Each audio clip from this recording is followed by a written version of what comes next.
Hello guys, welcome to a new mini blog. তো সৌরভ আগের দিন আড়তে গেছিলো, তোমরা সবাই নিশ্চয়ই সেই ব্লগটা দেখেছো। তো একটা বড় দামড়া সাইজের ইলিশ মাছ নিয়ে এসেছিলো। তো আজ সেই রেসিপিটাই তোমাদের সাথে শেয়ার করব। তো এই দেখো, আমি মাছটা ভালো করে নুন হলুদ মাখিয়ে রেখেছি। তারপরে কড়াইতে সর্ষের তেল দিয়ে ভালো করে মাছটাকে হালকা ফ্রাই করে নিয়েছি। তো অনেকেই আছো ইলিশ মাছ একটু কাঁচা খেতে পছন্দ করো, কিন্তু আমার আবার একটুখানি ভেজে রান্না করে খেতে পছন্দ বেশি। তো তারপরে আমি একটা সর্ষে পোস্ত আর কাঁচা লঙ্কা আর একটুখানি নুন দিয়ে নিলাম।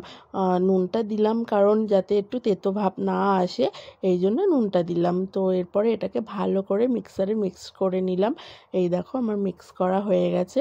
তো এরপরে কড়াইতে সর্ষের তেল দিয়ে মিক্সারটা দিয়ে ভালো করে একটুখানি ভাপিয়ে নেব সর্ষে পোস্তটাকে। তারপরে এক এক করে ইলিশ মাছগুলো দিয়ে দেব। তো ইলিশ মাছ খেতে তো আমার ভীষণ ভালো লাগে।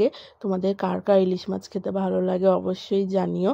তো এই দেখো, আমার দেওয়া হয়ে গেছে। তো এটাকে ভালো করে একটুখানি নাড়িয়ে চাড়িয়ে অল্প আছে একটুখানি ভাপিয়ে নেব। দেন তারপরে এটাকে নামিয়ে নেব। তো এই দেখো, আমি একটু কাঁচা সর্ষের তেল আর কাঁচা লঙ্কা দিয়ে গার্নিশ করে কমপ্লিট করে ফেললাম। তো তোমার